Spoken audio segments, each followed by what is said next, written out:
Hello and how are you toy sports lovers out there? My name is Robbie Gillette and welcome to conversation number 33 of the Keeping It Real with Robbie podcast, where we chat all things from the mental side of sport to stories, laughs and banter. Whether into the old pigskin or the old leather ball, we've got you.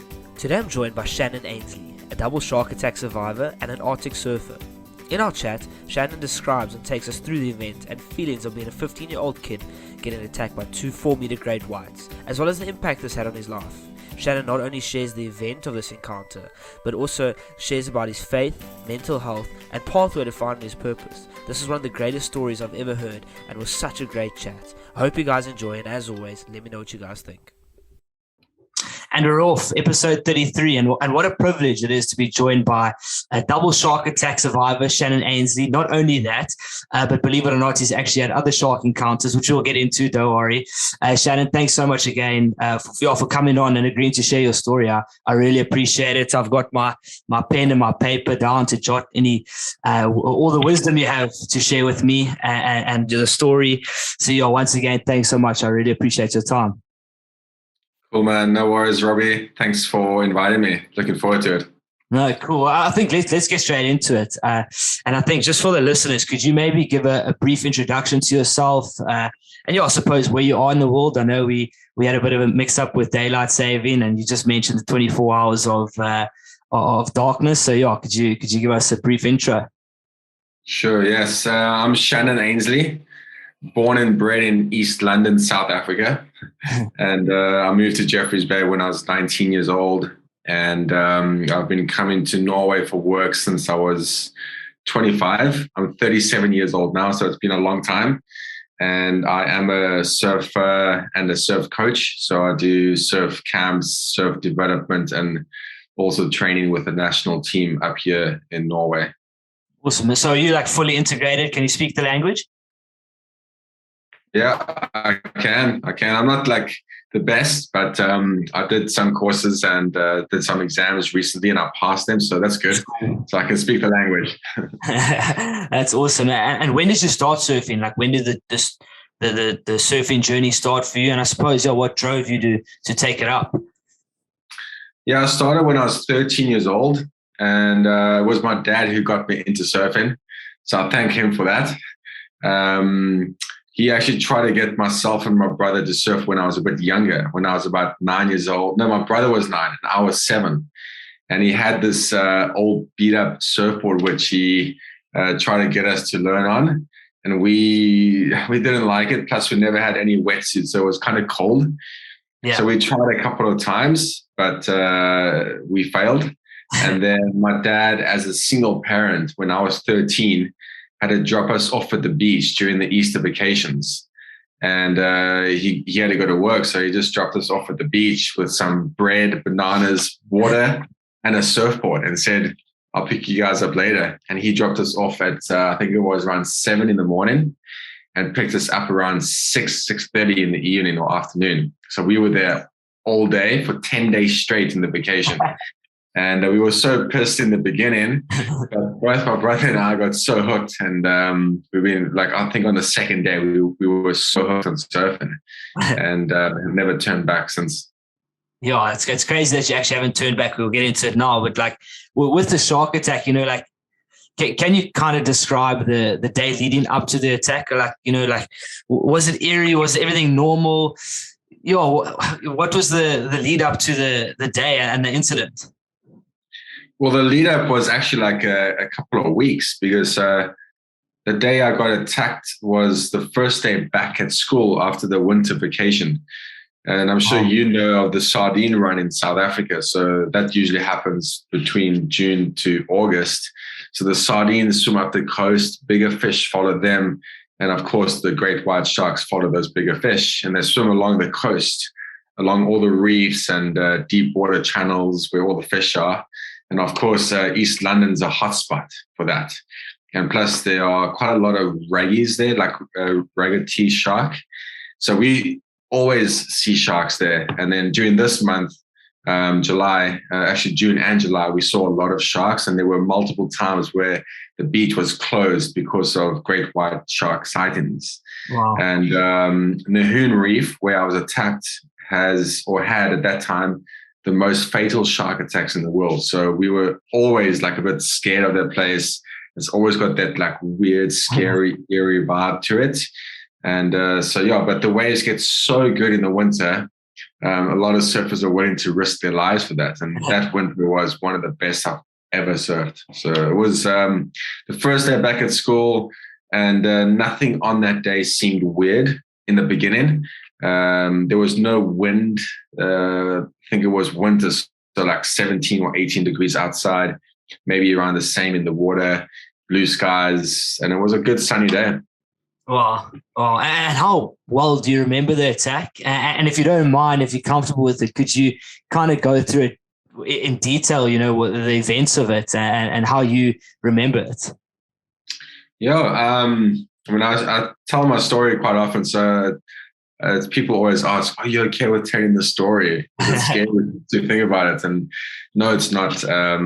Fortunately, I've overcome those fears, and it's been a good life-changing experience. But yes, I remember, I think it was about an hour and a half into the surf. I was paddling for a wave, and this was like maybe around 1:30 or 2, no, maybe 2 or 2:30 in the afternoon. We actually finished school early that day. And the funny thing is we were meant to have surf training. We were meant to have surf training with the team at a different beach, but it was canceled just at the end of school. So we decided to go to Nahoon Reef. Oh, wow. So if the training was on, I would never have been attacked. But anyway, about an hour and a half into the surf, I was there with my brother, his good friend, and one of my best friends. And both my brother and his friend had just got out the water. And like you asked me if I ever see or feel or have like a sense that there's like something weird in the water or in the air, like something eerie. They had that feeling. So they got out the water, but I never had it. And yeah, so I was busy paddling for this wave. And while paddling for the wave, one shark came from our left side, bumped me really hard into the air from underneath. And I went flying into the air with my legs flying into the sky. I was still holding onto my surfboard like this, but it flipped me around like this way. And then it bit over my surfboard, the fin of the surfboard and my hand at the same time, and dragged me under the water with it.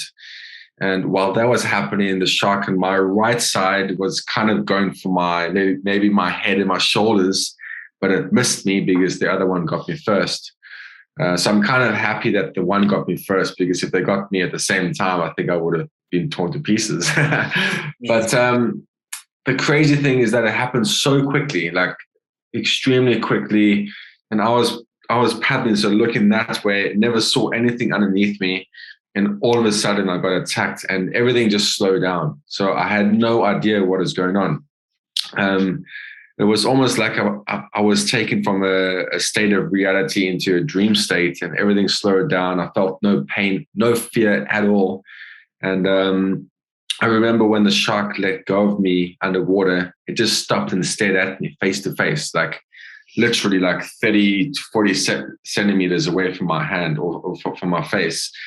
And we had this moment. It was incredible. We just stared at each other for a few moments in silence. And I could see his one big eye staring into my face. His mouth was open so I could see all of his teeth. And we just stared at each other. And then it swam away. And when it swam away, I swam to the surface of the water and still had no idea what was going on. I got to the surface and I saw my surfboard lying in front of me. And all the other people, all the surfers, just paddling frantically towards the beach, catching the last wave they saw, and they just left me there. And I was so confused. I'm like, what's going on? So I swim to my surfboard, grab it with my left hand, pull my right hand over to start paddling, and I see my fingers hanging off.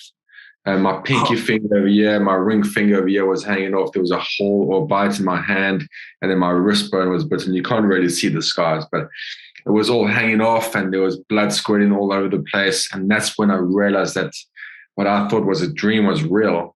And that's when I started panicking and freaking out so much. And so this dream became a nightmare or became reality. And my heart is beating out of my chest. I started shaking so much, started freaking out and crying. No one stayed in the water to help me out. So I was left maybe like 100 meters offshore, which is a long way when the ocean goes flat. There were no waves to catch, of course. And so I'm busy paddling like this, feeling my fingers about to fall off and water rushing through my bones, my joints into my hand. It was a weird sensation. Busy paddling, looking to my left, looking to my right, just waiting for these sharks and expecting them to come back again, because there have been so many cases back in the day where sharks have gone back for a second or third time for another bite. So I was expecting that. And at that time, I wasn't religious or I wasn't a Christian, but you know, when you're in those kind of situations, you cry out and you pray for sure, whether you believe or not. So I started praying and saying, God, like, please keep me safe and help me out and get me out the water safely, because that was the only thing I could do. Like, there was no way I was going to fight the sharks. And fortunately, all my fear just disappeared as I prayed, and this wave appeared out of nowhere. I caught this wave, managed to catch it and go all the way to the rocks or to the shore. And then, and the moment my feet hit solid ground was the moment I was extremely relieved for being alive, and super thankful to have made it back to shore. And then I got rushed to hospital and got my fingers sewed back on, and that was it. That's one of the craziest stories I've ever heard. That is insane. And you mentioned, you were about 30 centimeters away, face to face, looking at the shark, and just like this. It's like, what's going through your head then? What are you thinking? Are you like, well, this is it? Like, or you just, I suppose, what's going through your head? I think a lot of things should have gone through my head, and I should have felt a lot of fear and stuff. But like I said, I had no thoughts, no fear, no emotions, nothing. I was in so much shock, I think, and had no idea what is going on. So everything slowed down, and I saw the shark face to face. Couldn't pinpoint what is going on. I just thought I was dreaming. So it was only afterwards when I started getting all the flashbacks, I was like, oh my goodness, that was the craziest thing ever. And I mean, I saw so much detail. I saw, like, the shark was literally just staring at me. It wasn't like looking away. It was looking straight at me in my eye. And I could see all of his teeth crystal clear, and his mouth was open, so I could see like inside of his mouth. And I remember, like, I was like swimming like this, and my hand was like almost like in front of its mouth over here. My hand is over here, and everything looked so small compared to the shark. It was massive. It's huge. I think the sharks were like 4 to 4.5 meters. So that was a big head with big teeth. And I think the shark was more than likely more confused than me, because if you look at my surfboard, it bit over the fin of the surfboard. Okay. So the fin must have hit its palate and injured the shark because it couldn't close its mouth. So my sharkboard or my surfboard only has a bite mark on the one side, not both sides. So I think the shark might have been in some pain or been more confused than me. Yeah. Oh my word. So do you still have that surfboard? Because I saw, I'm sure that's how you're going to keep with you for forever, huh? 100%, yes. Oh, that's crazy. And you obviously mentioned it felt like a nightmare or dream, and then it turns to reality. When it turns to reality, what are you thinking? Well, what's going through your mind? Is it adrenaline, or is it, I can feel water going through my bones and my blood and joints? What's going through your head when that reality, like, goes like, cool, this is reality? Yeah, well, definitely a lot of adrenaline. Yeah. But when you get a fright, or you get extremely scared, or you've made like the biggest mistake ever, or you think like I don't know if you ever had a moment where you like driving the car. Let's say, for example, this hasn't happened to me. Let's say, for example, you're driving the car and like you doze off, you fall asleep, and you start turning, and then you wake up, you're like, yes. Like that moment. That's what I had as I realized what happened. And that's, I thought I was done. Honestly, I thought I was gone. I was 15 years old. And I remember just paddling, and every stroke I took, I was looking just underneath me and to my left, to my right, in front of me, behind me, looking to see if I could see a fin, waiting for the sharks to come back, because I thought they were going to come back and bite me and like rip my legs off or my arms off and eat me. And I was thinking what I could do. Like, could I try to fight the sharks? But I obviously couldn't, because they're so much better in water than me. And plus I had an injured hand. And I was thinking, I'm 15 years old. I'm going to lose my life. I don't want to die when I'm so young, because I still want to live life and do things and go places and meet people, And I just felt so much fear and hopelessness. And it was just like, it was an extremely lonely moment, because, there were people in the water and they saw what happened and they all bailed and caught the last wave. So it was a very lonely moment, a long, lonely moment, and feeling extremely hopeless, it was super intense. And it was a crazy experience. The moment I prayed, all that fear just disappeared, completely just gone, and I was able to catch the wave and get out to shore straight away. But also feeling all the water rushing through my bones and fingers was quite disgusting. And I thought I was going to lose my fingers, because they were hanging off by like a little bit of skin. And of course, it sounds gruesome and bad, but I mean, my scars or my injury is so small compared to what should have happened. Yeah. So I mean, I've got 3 teeth marks. That's all I have. It's unbelievable. It's a miracle. Wow. And when you are paddling out, when you're catching that wave, you're paddling, your fingers are hanging off. Does it become a thing of, what, I'm going to paddle with it anyway. I'd rather lose my fingers in my life. Obviously, did that go through your mind? It's like, actually, leave the fingers, let me paddle with them. If they fall off, it's all good. That's exactly what I thought. I started paddling with this hand in the sky, paddling with one hand. And I was like, stuff that, this isn't working. I'd rather lose my fingers. So then I just started paddling with both hands. And I thought I was going to lose my fingers. I would have looked like this. But I've got my fingers and they work super well. So I'm happy. Oh, that's awesome. And I kind of wanted to pick up on the shark face to face again, because I'm also a believer and a Christian. Like looking back now and reflecting on it, how much of that do you think was God? Because that shark could have easily in one motion taken taken it away. Reflecting now, how much of that was like in your opinion from God? Yeah, I mean, don't know how to answer the question properly, because obviously I don't know if God sent the sharks to attack me, or if he allowed it to happen and then he protected me, or what the deal was. But I'm thankful to God that the whole incident happened, because it changed my life. I come from a bit more of a difficult background or family. And growing up, I was kind of forced to go to church. My parents never went, but they forced myself and my siblings to go. So I wasn't raised up with Christian parents.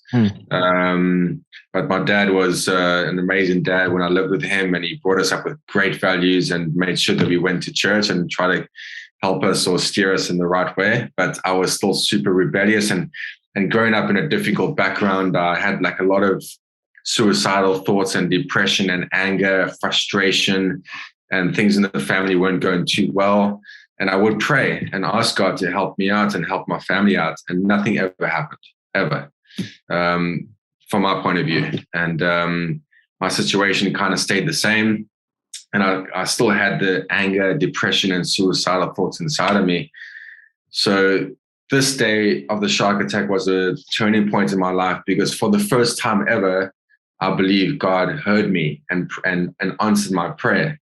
And from that day onwards, I continued to pray and continued to get to know God, not because my dad forced me to go to church or because I knew that going to church was going to make me a better person, but I wanted to get to know this God who I prayed to and who saved my life and gave me a second chance. And that was the best decision I ever made, and I've had so many amazing moments where God helped me. And I always say that everyone's got shark attacks, You might have a real one in the ocean like I did, or you might have one on land from people, or you might have emotional attacks, mental attacks, financial attacks, relational shark attacks, whatever kind of shark attack you could relate to. And I remember praying and asking God to help me with those, because those were the ones I was struggling with the most, and people couldn't see my anger or my depression or my suicidal thoughts, So I asked God to help me with those things, and those things were gone and taken away within a day. Like the next 1 or 2 days after my attack, all those thoughts and feelings were gone. Wow. And I believe God replaced it with the complete opposite: more peace and joy, more hope and purpose and abundance, and even though like I had those changes inside of my heart and my mind, my family situation still stayed the same. So it was a good, very good experience, and I would never go back and take it away. And I've learned some good lessons. Wow, that's such a for me, a word I wanted to pick up on there was purpose. And I think, I've always been taught is that we made on purpose for a purpose. At 15, when you have this shark attack, do you think that allows you to realize, okay, this is my purpose? I need to somehow be a vessel in terms of showing people how to get out of difficult situations and how to handle yourself. And I know you do. I think you do surf school in J Bay, if I'm correct. And did that allow you to kind of figure out your purpose at such a young age? And then how does your attitude change towards life in general? This is what I'm going to do. I'm now a vessel. Yeah, I did, for sure. And the day after my attack, I thought I was going to quit surfing and never surf again. And I could think 3 days later, I changed my mind and said, I'll surf again, but I just wouldn't surf the same place. Yeah. And I think like a few months later, I ended up surfing the same place anyway, just to face my fear and to overcome my fear. And that was good. And yes, God changed my life so much. And I knew that I was given a second chance and that God had given me a purpose through this, which was obviously through surfing. And I didn't know what it would look like or how I'd do it. So when I was 19, I was given the chance to move to Jeffreys Bay and do like a surfer's Bible school. Okay. And it was called Surf Masters at the time with Sawyer. He's a surfboard shaper, and his son won a world title 3 years ago or 4 years ago as a longboarder. So he's like a professional surfer. So anyway, I joined his Bible school, and it was amazing. And through that, I was able to find a way to like kind of find purpose in my life. And I used surfing and surf coaching as a tool just to make a difference. I never did anything radical or crazy. I never changed the world. I just did like a little bit here and there. And I'd say, trying to be more intentional and purpose-driven in the things I did. I'd never just surfed. I never just gave surf lessons or taught people how to surf. I would try connect with people, build relationships, and just be a good reflection or representative of God, But also, I don't have a surf school in Jeffreys Bay anymore, but I ran a surf business there called Surf Life, where I did some basic surf development and surf coaching. And a lot of the kids who came to me were very young. And over time, they became really good, and they would come to me once or twice a week. So over like a 5 to 10 year period, a lot of these kids got extremely good. And I ran a small group meeting once a week with all these kids, obviously Christian focused, but some non-Christians came too. And we would just hang out and do things and talk about life and surfing, and then also about God. And so a lot of these kids got really good and started winning regional and national contests and then representing South Africa. And one of them qualified for the World Surf League 2 years ago. He's on the world tour. And then that kid who won a world title 4 years ago, he was my first student ever, Stephen Sawyer. And then, so I've had a lot of these opportunities to help and coach, surf coach, but also life coach these people. And it's been really good to watch. And a lot of these people are believers, believers who surf extremely well and who have been able to do the same thing for other kids that who are younger than them. Wow. Where did that heart to surf come from? Or have you always had it? To surf or to serve? To serve, like to serve these guys and put your time and talent into them. Did not come naturally. But I know it wasn't like a natural thing I had. It was just, I think, the more the more I became devoted to my walk with God, or my faith in God, the more I became more compassionate and loving and caring for other people. It was just a natural thing that happened. Like I never like worked for it. It just happened, Yeah. And I just started loving people, and I wanted to see the best in people and meet their needs and help them out and help carry burdens. It was really cool. So it wasn't something I was born with. No, totally. I also wanted to pick up on, you said that you went back into that spot and surfed again. But I wanted to ask, how did you even make that first step into being like, I'm going to surf again after the attack? And also, what kind of was the debrief after the attack? Did you go into therapy, or what did your debrief post shark attack look like?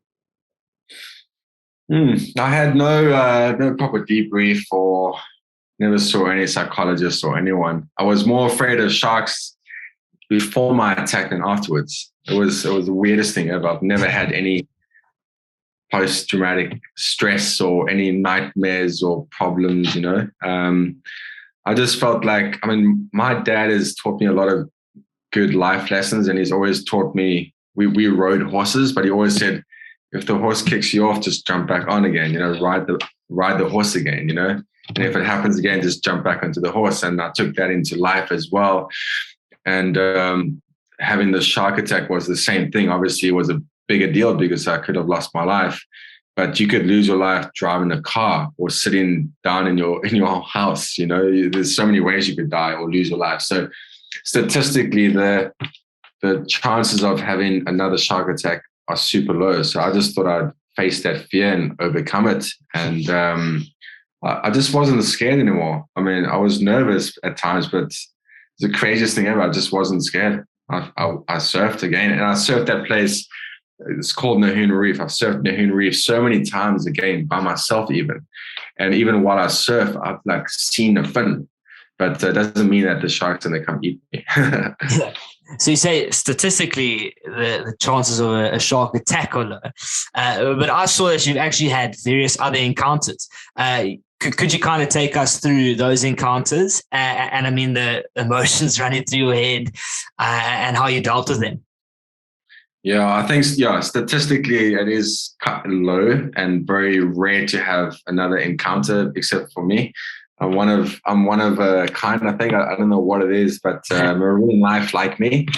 So about 2 years after my attack, I was surfing a place called Nahoon Corner. So that was 700 or 800 meters away from where I had previously been attacked. And I was sitting on my surfboard, and I got bumped off my board by a shark. And I had a friend sitting next to me. And I never saw what kind of shark it was. The water was super dirty and murky and brown. So I just I got knocked really hard, and I just saw it swim away. So couldn't see what kind of shark it was or how big it was. It might have just been there trying to see or sense or feel or taste what I am, And that was obviously scary at the point or at the time. And I got a fright, and I fell off my board, jumped back on. I lay down on my board with my hands and my feet in the sky like this. And I was like, oh, what do I do now? And my friend was freaking out, and there were obviously no ways to catch it. Always happens that way. And I'm just waiting there, looking at him. He's looking at me, and I'm scared, And then I just started laughing. I'm like, I just couldn't believe it was happening. And then I just said a quick prayer, and then I was like, okay, we'll be okay. And we just waited for a wave to come, and we finally caught the same wave together. and we surfing, and then I don't know what he was thinking, but he tried to like do a turn or a trick, and then he fell off. So I was still on the wave, and he fell off, and there he was like paddling frantically to jump back onto his board to catch the next wave. But yeah, we got out safely, and I definitely got a fright, and I couldn't believe that it was happening again. But like I was laughing. I think maybe out of fear, I don't know. And then a year after that, in Jeffreys Bay, I was surfing a place called The Point, and there were maybe 40 or 50 surfers in the water. Everyone was busy warming up for a surf contest. And so this was early in the morning, like 7:30 or 8:00. And I just paddled past this guy. And as I paddled past, I sat down, and I heard this commotion behind me and people screaming and shouting, "Shark, shark." So I turn around and look. And when I look, I see this big shark just like thrashing from side to side with someone or something in its mouth, just going crazy from side to side. And everyone started paddling towards the beach, myself included. Everyone just trying to save themselves. And I paddled towards the beach, but the shark's in front of me, so I had to go around the tail of the shark to get back to the beach. And as I get to the tail of the shark, I saw the surfer pop up alive next to it. And I was the closest to him, and everyone was basically already on their way to the beach. And I was like, oh man, I need to help this guy out, because I knew what it was like to be left alone and to be completely alone and hopeless in the water. So I just thought I'd go help him out. And I was scared, of course. I got a fright, and I was like, oh, what do I do? Do I go to the beach, or do I try to help him out? So I prayed and said, God, please give me the strength to help this guy. And I turned around and go back towards him. And I thought he was injured. So I tried to give him my surfboard, and I said, jump onto the surfboard. And he's like, no, it's okay. I'll just hold onto your board. And I said to him, no, just lie down. I'll paddle you in. Yes, and he's like, and he was like, no, I'll just hold on. And while we like having this conversation, the shark is still there, thrashing from side to side, knocking him on his back. So while he's talking to me, he's like, no, it's okay. I'll hold onto your board. And he just held onto my board, and he wasn't bit. The shark bit his board in 3 pieces. And so while he was holding onto my board, we were swimming or paddling to the beach, and the shark disappeared and went underneath the water. And he was like, oh no. And I said, don't worry, we'll be okay. I prayed. And just hoping my faith was that strong. And we managed to get out safely, and he was in so much shock, of course. And so yeah, he managed to get out safely, and he was okay. Wow. And I wanted to also kind of chat to you a little bit about, like before the first attack happened, had you ever thought that this was going to happen to you? And if you did, how did you expect to react versus how you actually reacted? Yeah, well, I never expected it to happen again. Yeah. And so yeah, obviously, like you play a lot of thoughts to your mind when it comes to these kind of things, and you do wonder what it's going to be like if it happens again. And you always think of the worst, especially when there's a big, massive fish that has huge teeth that just wants to eat you. Oh, they're not that bad, but yeah, that's how you think, And so yeah, and obviously people say, yeah, if a shark's coming towards you, you should actually sprint towards it and splash and make some noise and scream. It's going to swim away, because people have done that. And you also think you could like fight the shark and punch it in the nose, because if you punch it like under its snout, you can paralyze it for like 9 to 10 seconds. And there are things like that you think of, but obviously when you're in the moment, it's not that easy to do. So yeah, I don't know. I just pray, honestly. Like, I mean, there's no strength in me to beat up a shark or to fight a shark. I just pray. I just ask God to keep me safe every day. So I love that. And I think let's end off with a question for the surfers. It's a 2-part. What is the gnarliest wave in your opinion? And a bit of a scenario for you. 6 foot crowded super tubes. Are you surfing it? Well, the first one, the gnarliest wave that I've surfed, or the gnarliest wave in the world? I think let's actually maybe do both. Okay. I've said some gnarly waves before, but the gnarliest wave in the world is more than likely Chopu in Tahiti. It's a crazy left that comes, or like you have a lot of swell from the deep water that comes and hits this shallow reef, and it just like keeps so much energy as it hits the reef and then just throws over, and it gets so big and hollow you can fit a truck inside. So yeah, that's quite a gnarly wave, and I don't think I would surf that unless it's like a bit smaller. And then the gnarliest wave I've ever surfed, probably Donkey Bay in Namibia. It wasn't the biggest, but it's a very powerful, fast wave. You know, on the best days, you can have a 2 kilometer wave or 2 kilometer long ride inside the barrel.